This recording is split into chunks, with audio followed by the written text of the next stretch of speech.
Hi guys, welcome to Mystery Diagnosis. I noticed that he wasn't hearing hardly anything I was saying, unless I positioned myself on the right side of him.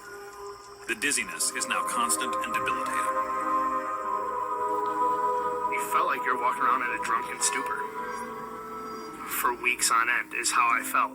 Then, Sean's primary care doctor refers him to Dr. Richard Hung, one of the top ear, nose, and throat doctors in Texas. We let Sean give his whole story. He had symptoms of severe hearing loss and some vertigo and dizziness. But then when he started telling me that a year ago he blew his nose and that caused dizziness, and that really raised my suspicion for a possible inner ear fluid leak. Two fluid spaces within the inner ear help to maintain balance. But Dr. Hung must conduct dozens of tests to find out if that is where Sean's problem lies. Did a couple of the little hearing tests, failed. And he said, okay, well, we're going to try a little balance exam. And for that test, we lay them flat very, very quickly to see if we can stimulate any kind of vertigo or abnormal eye movements. And sure enough, on the left-hand side, he actually did have some abnormal eye movements. The test indicates that Sean could have benign paroxysmal positional vertigo, I a don't common think so. inner ear condition that causes severe dizziness. The only problem was that patients with positional vertigo do not have any hearing loss at all. Exactly. That was an abnormal finding that did not quite fit with his story. Dr. Hung is baffled. He orders a series of sophisticated balance exams. The tests turn up some unusual results, but still no answers. He's like, well, we're definitely doing the MRI, and we're doing a CAT scan. Finally, on the CAT scan, Dr. Hung sees what appears to be the problem.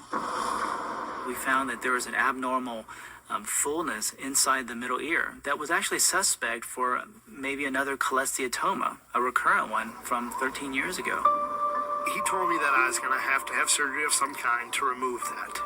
I knew my hearing was gone. My fear was that the pain, the movement, all those things, I just knew it was going to be something worse than, what I had when I was a kid. Dr. Hung refers Sean to specialist Dr. John Ogilvie. When Sean came to see me, he brought a CAT scan of his ear with him. On that CAT scan, it was clear that Sean had a major problem. He gets out his little pointer and he's showing me, okay, here's what Dr. Hung thought was a cholesteatoma cyst, and in fact, that's your brain. Temporal lobe There's a hole in his encephalocele. skull. Sorry if it was loud. Sean is diagnosed with a temporal lobe encephalocele, an extremely rare and dangerous condition where a hole develops in the part of the skull that separates the brain from the ear. The hole may be a congenital defect, or it may develop over time as a result of repeated ear infections or other conditions. The moving that Sean felt behind his ear was his brain. Every time he bears down to lift something heavy, his brain was being pushed down into his ear. I think the pressure changes that Sean experienced on that plane trip broke the camel's back. The last thin remnant of bone between his brain and his ear broke, and that's why it was so loud to him. And it was the I was snapping in that I complete heard. and utter Dr. Ogilvie came and talked to us and told us that he probably would not get his hearing back, which at that point, I was glad just to hear everything went okay. He still has an ear, he can hear me, and so I we're agree. fine. I felt pretty good about 10 days after being released from the hospital. He stopped complaining of the dizziness, and he said he didn't feel movement in his head anymore. It seemed back to normal. 1 year later, Sean is healthy again, but his medical ordeal has changed his life. My balance is not perfect. It's not like it used to be. And I'd say that's about the only limitations I have other than the hearing. 3-year-old Haven Fowler has exhibited a bizarre constellation of symptoms. She's gained almost 40 pounds, experiences horrifying hallucinations every night, and has even started to eat in her sleep. While none of her doctors are concerned, the Fowlers are sure something is very wrong, especially when Haven goes into a seizure and suddenly stops breathing. And I actually ran outside screaming. for any of the neighbors to help. And then the ambulance and the fire trucks arrived. Actually felt the relief because somebody was coming to get her. Once the paramedics resuscitate Haven, they're shocked at how high her blood pressure is. I just told them that we needed to fix her, that we couldn't let her just go, that we had to get to fix her. They rush Haven to the hospital. Different type of tumor. Rohhad? Haven had what appeared to be a Not neuroblastoma. saying the full A neuroblastoma name. is a tumor of the adrenal glands or nervous system. It Because tends it's to long. spread quickly to other parts of the body. Where's I know so many The types of neuroblastoma is a type of cancer that children Is- can die from and needs to be treated very aggressively. My So the grandma, next step is to my remove the dad, and tumor. my I uncle was in shock. did gardening As a lot. parent, it's heartbreaking. You feel completely helpless. 2 weeks later, Haven is prepared for the operation. They allowed me to walk to the table with her, and she actually was giving me some strength because she was so willing and so ready to do this. I'm glad And to- she helped the anesthesiologist with her mask, and I gave her a kiss on the forehead and I mean, tried to like, that's retain my rare, 'cause composure. That's rare. in For me, 14 but I hours, like it. Chris and I I've sat only there in the seen waiting pictures of room. that. Finally, the surgeon came out and told us that Haven had done great during surgery. Everything went as Told you. planned, and we were discharged and sent. Nothing changes. Haven is still gaining weight and sleepwalking.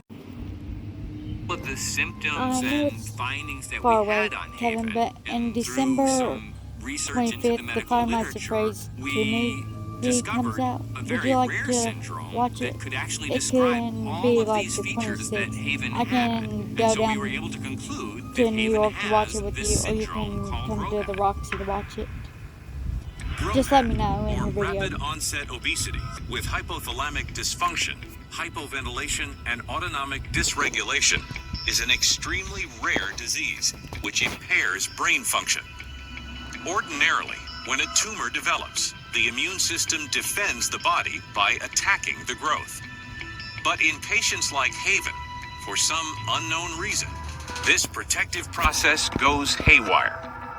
Experts suspect Haven's immune system targeted the tumor, but then went after her brain.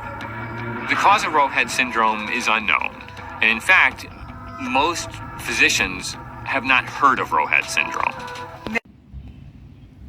And Just the received Roxy shocking is news. in Dixon, Their Tennessee, 3-year-old where I daughter, live. Haven, is suffering from a rare and dangerous disease called rohhad. The condition attacks several parts of the brain, including the hypothalamus. The hypothalamus is a part of the brain that controls a number of body functions, including our appetite control.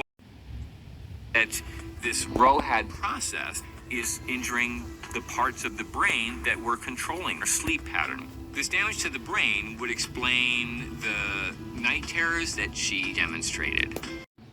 Our date place, Common Kevin, is still at the hotel. I'm just asking for future dates if you want to go such and such place, like the movie theater, to see Five Nights at Freddy's 2. But no, I'm still coming to New York. While it's unclear what triggered the seizure that Haven experienced, Dr. Cook believes that, in time, the disease started to affect more and more parts of Haven's I body, agree. including her autonomic nervous system. There is no cure for rohhad. There is no standard treatment. Receiving this course of chemotherapy, Haven showed a number of improvements. Today, Haven is back to loving life and head over heels about her new puppy. I have a dog named Dizzy, and she's a schnauzer. She barks at people, but she's a good snuggler.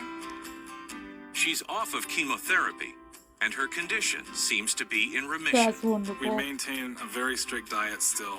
Her weight is continually an issue, but at this point, if that's as bad as it's going to get, we'll be more than happy to deal with that. I agree. Who cares if she's a little bit chubby? She's alive. Thank you for listening. Hit the notification bell to know when I post, and I will see you next time.